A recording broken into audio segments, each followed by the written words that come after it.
Let's do it. It is time for over under. Oh boy. I've put together a bevy of numbers. You're going to tell me, are we going over or are we going under? And most of these are Chicago sports related, so this will be good. We're going to start with the Bears draft, which is top of our mind here in the building lately.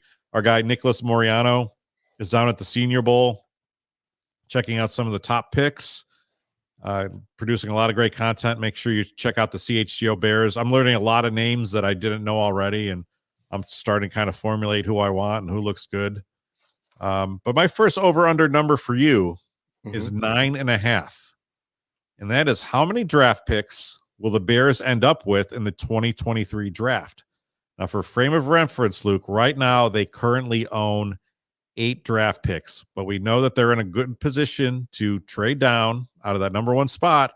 And we know that Ryan Poles really likes to trade down, not like his predecessor, Ryan Pace, who never met a draft pick he couldn't throw in to move up. So will they go over 9.5 picks on April 27th through the 29th? Here's what I think is tricky about that. The reason you've put this together at such a tricky number at 9.5 is that we all believe that they're going to trade back at least once to try and get more picks. Most likely at number 1, they're going to try and trade back and get multiple picks. The problem is that doesn't mean that in later rounds, they might not combine 2 picks to try to move up to get a guy they really think can help Justin Fields or the rest of their team. Sure. So just because they're trading back maybe multiple times doesn't mean that the number keeps automatically going backwards. I think if I had to guess, I think they will make 10 draft picks. So I will go over. I will go over, but I'll be spending your money on the wager. I think it's interesting, right? You did bet over on the Bears wins at 5.5 this year and lost terribly. But yeah, I agree. It is a challenging number because when they do trade down, how many of the picks will be in the 2023 draft as opposed to 2024? And then I think that second round pick that they have from Baltimore is in the later half of the round. There's something they're going to really fall in love with near the front and maybe package something, from later in the draft to move up. I don't know. So I've changed my mind. You're going under? I'm going under now because I didn't think of the fact that those picks, they might try and get some picks. I would if I were them. If I'm trying to get a number 1, I might try to get a number 1 as well next year or number 2 next year. So if those aren't counting towards their total picks, then I'm going to go under because I don't think that all those picks would be this year. Yeah, I'm going to go over just because of what we saw from Ryan Poles in 2022, where I think they went into the day 3 and they had 3 or 4 picks. We thought it was going to be a pretty easy day here. And then I think they doubled the number by the time we were done. And it was, all hell broken loose. Casey and Law can back me up on that. All right, moving on. 0.5 is the number. How many of Zach LaVine, DeMar DeRozan, and Nikola Vucevic will be traded by next Thursday's NBA trade deadline? That's next Thursday at 2 p.m. The Bulls, as we've discussed many times before, are in a horrible place. They're not going anywhere with this team for whatever reason. But I don't know if they're in a position to trade any of those big 3. So 0.5, over or under? I'll go over because I think 1 is gone. I don't know who it's going to be, but I think 1 is gone. I do think Vooch in the right situation could help a team that's really contending, and he's had a pretty good season. And I think any of the 3 obviously would help a contending team. I think one of them has to go. They can't just sit here and do nothing. And I think somebody will try to add one of those 3 players. I saw that Caruso said today he fully expects to be here. If you added him to that list, 4 guys. There's a reason I didn't. Yeah, I kind of feel like Alex Caruso is that guy that's going to bring back something and bring back a lot of value. And I think it would make a lot of sense with the contract that he's on. And he's just a guy I think a contender would be looking for. And it's a pretty wide open NBA. So the other one, the other 3, I feel just kind of. I think they got to trade one. the party line that we've been getting from the Bulls, either through publicly from their locker room or through the leaks, is that they're happy and with what they've got. The fan base isn't, but the public. They're the only ones. Then they're the only ones that are happy with what we've got. One of those Yeah. guys, if one of them is not traded, I'll actually be upset. Okay. I'll be upset with that. And in the chat, somebody's saying Drummond might be a guy. I agree, but as far as the big three, I'll take the over. I'll take the over, and one of the three will be traded. Yep. All right, let's go on. This one's sort of a number. It's also a date. March 1st. Will Jonathan Taves and Patrick KANE be traded before or after then, right? So over under. Right. The trade deadline for your knowledge is March 3rd. 3rd. Okay. And so this is the slash means both of them, not one of them. No, I would say both. I would say both. And I think what we're debating here, Luke, is you probably want to move these guys out because you really want to accelerate your losing. And they've been actually winning some games here since the new year has started.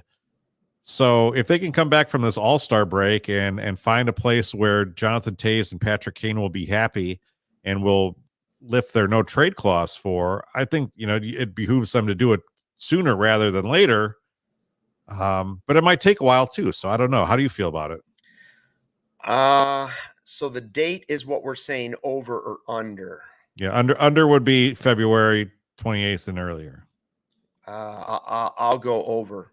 I'll go over. These things a lot of times go right to the end. If you're right, 100% for the Blackhawks' sake, it would be better if that date were in February and earlier. But I think if you're talking about specifically trading both of them, that certainly takes almost right up to the deadline to get that done. I would say the over two, and the issue is this. I think you could probably spark up a bidding war for Patrick KANE pretty early, and you have teams that say, okay, we need to get this guy in our building as soon as possible because we want to pile up points in our push for the playoffs. Jonathan Taves, though, with the money and the wrangling that's going to, how much are the Blackhawks going to eat or whatever, where's Jonathan Taves going to play? He's not a top 6 guy anymore. He's going to have to find the perfect role. So I think that's going to take some time. So I'm going to take the over. I think it's going to come down to the deadline. It's going to be it's going to be very interesting to watch. You're a diehard Hawks fan. Do you think they're both getting traded for sure? Are you resigned to the fact that they're both, or that maybe just one? Is there any scenario where neither of them gets traded? I don't think so. Yeah. But I think there is a scenario where only one of them gets traded. I mean, they've slashed this thing down to the bone. They are and I don't want to call them fat because they're franchise legends, right? Yeah. But they are the only remaining pieces from the before times, right? Yeah. And I just can't imagine that they would just say we're not fully committing to this. They've already fully committed. They're the only things that are bolted down, and now this is finally a chance where they could lift their no trade clauses. So I don't know, but I don't know if I'm fully committed to thinking that they're going to move on, but I'd be surprised if March 3rd comes and there's still Blackhawks. So all right, this one is a non-Chicago number. Oh, okay. 3.5. Patrick Mahomes' career Super Bowl wins. He already has 1. He could be at 2 by next Sunday night. One thing against that, and again, I had him losing to the Bengals, and I even said on Twitter, I said, I feel dirty and dumb betting against Mahomes and the Chiefs at home. But there are a lot of good teams in the AFC. And it's not all up to, just like I had the argument that Tom Brady is the greatest quarterback of all time.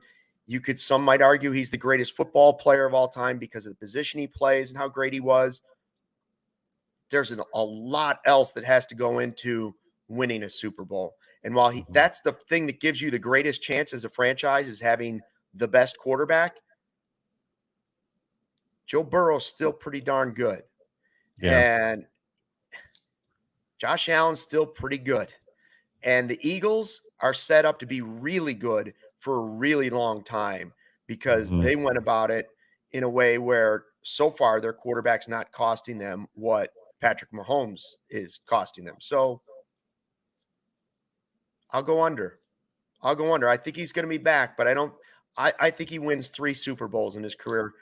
4 is it's a big It's ask hard. because there's so many other factors. Yeah. It'll be interesting to see. I mean, he's already been to 5 AFC title games, which is pretty insane. 5 seasons as a starter.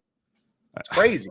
So I think it's hard to bet against him. I think a lot depends on whether or not they beat the Eagles this year. This year.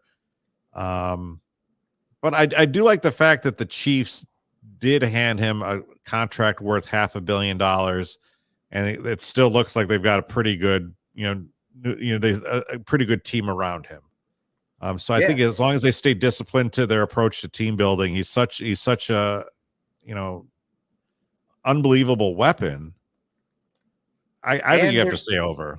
There's nothing to stop him from pulling a Brady or a Montana, and when he's not at his peak, attaching himself to a really good team and still trying to go seek another ring with another team that's really good, that just is one piece away and is like, well, Patrick Mahomes, even if he's not Patrick Mahomes of the past, puts us over the top. He's 27 years old right now, so you would think that means, with what we know about quarterbacks now, or what at least Drew Brees and Tom Brady has, accustomed to. Okay, well, now you can play till 40. I don't know if that's true with the way he plays, and will he be able to tailor his game as his physical gifts are not, as crazy? I don't know, but I still think like within the next 5 years he can grab another 3. Maybe. I don't know. We'll see. So I would bet the over just because I just think he's that special of a player. And the Chiefs are a great organization. So here's our final number, 0.5. And I think you probably know where I'm going with this. Justin Fields Super Bowl wins. Over or under? Wow. That's tough. You have to take the under. I mean, history alone tells you got to take the under. As much as I want it to happen, and I think he's the guy to do it, I can't even 100% say that he's going to be their quarterback. So are you saying Super Bowl wins with the Bears or Super Bowl wins? Super Bowl wins. Oh, I'm going over. You're going over. Okay. Justin Fields is going to win a Super Bowl. Justin Fields will win a Super Bowl. I just hope it's with the Bears. But how many quarterbacks have not worked out somewhere and then gone elsewhere and won a Super Bowl? Well, yeah, but it's not that he hasn't worked out. If they trade him, it's because they're trying to reset the clock. He still very much could, if they trade him, he still very much could turn out to be a star quarterback in the league. Yeah. I'll take the they're not trading him. I feel like if it doesn't work out here, he's not going somewhere else. I mean, you would have to be betting on him being like the modern day Steve Young, right? Well, I feel like we've already sort of seen it. I mean, he's just been on some garbage teams with no talent. Right. Like he's already shown me something. If he goes somewhere else, it's not like Mitch Trubisky going somewhere else. Mm-hmm. He's already better than Mitch Trubisky in my eyes. Like it's not even close. It's hard to win a Super Bowl. Dan Marino never won one. I know. Phillip Rivers never won one. I mean, there's a lot of good quarterbacks that have never won a Super Bowl. That said, I work at CHGO. We're all optimistic. We're riding high in the Justin Fields Kool-Aid, so I'm going over. Hey, this is a great comment in the chat. If Eli Manning can win 2, Justin can get 2. Hey, we don't need him to get 2. According to that line, we need him to get 1. That's all I want. 1. And we'll talk about number 2 after we get that next one.